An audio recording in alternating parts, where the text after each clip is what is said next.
মই কৈছোঁৱে যে নাৰীৰ বিষয়ে মই নাৰীৰ কাৰণেই ওলাই আহিছিলোঁ আৰু নাৰীৰ বিষয়ে মই অসমৰ প্ৰথমগৰাকী মহিলা পুলিচ বিষয়া হিচাপে মই নাৰীকে ৰক্ষা দিবলৈ বিচাৰিছিলোঁ।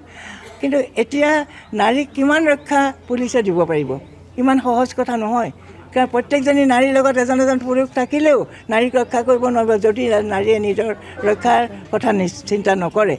চন্দ্ৰপ্ৰভা শইকীয়ানীয়ে নাৰীৰ স্বাধীনতাৰ যি চিন্তা কৰি চাইকেল চলাই চলাই গাঁৱে ভূঞে গৈ শিক্ষিত কৰিব বিচাৰে। নাৰী শিক্ষিত হৈছে, নোহোৱা নহয়। কিন্তু নাৰী শিক্ষিত হোৱাৰ লগে লগে কিছুমান কামত বেয়া চিন্তাও হৈছে, বেয়া ফালেও গৈছে বুলি মই ভাবিম। কাৰণ আমি বাহিৰৰ বস্তুবোৰ বেছিকৈ আদৰিছোঁ, আমি নিজক পাহৰি গৈছোঁ কিছুমান কথা। সেইবুলি মই ক'ব যোৱা নাই চব নাৰীয়ে এনেকুৱা হৈছে।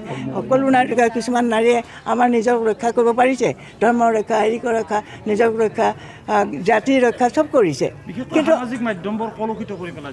সেইটো সঁচা কথা নাই। কিন্তু সেইটো কৰিবলৈ যাওঁতে এই সামাজিক মাধ্যমৰ তেওঁলোকে বদনাম ল'ব লগাও হৈছে।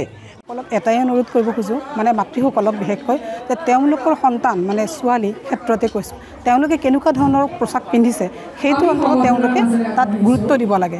আজিৰ এই পৰিস্থিতিটো যে হৈছে তেওঁলোকৰ একমাত্ৰ কাৰণ হৈছে এই পোছাকৰ ক্ষেত্ৰত। গতিকে মাতৃসকলে যদি এইটো গুৰুত্ব দিয়ে নিশ্চয় আমি ভাবোঁ এইবোৰৰ পৰা আমি পৰিত্ৰাণ পাব পাৰিম। হেৰি হৈ যায়। গতিকে সেইটো কাৰণতে হৈছে ন। গতিকে নাৰীৰ শালীনতাটো তাতকৈ একমাত্ৰ কাৰণ হ'ল যে তেওঁলোকৰ মাতৃসকলে যদি তেওঁলোকৰ সন্তানসকলে কি পিন্ধিছে, কেনেকুৱা ধৰণৰ পিন্ধিছে তাৰ ওপৰত এটা নজৰ দিব লাগে। তেতিয়া নিশ্চয় এই ক্ষেত্ৰত আমি অকণমান হ'লেও এইবোৰৰ পৰা পৰিত্ৰাণ পাম। ঠিক আছে।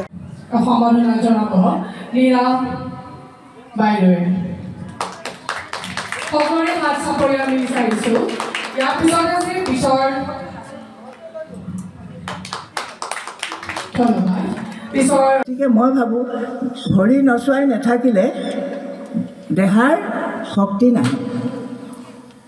গতিকে ভৰি নচুৱা ছোৱালীজনী আপোনালোকক বোৱাৰীলৈ নানো বুলি নক'ব।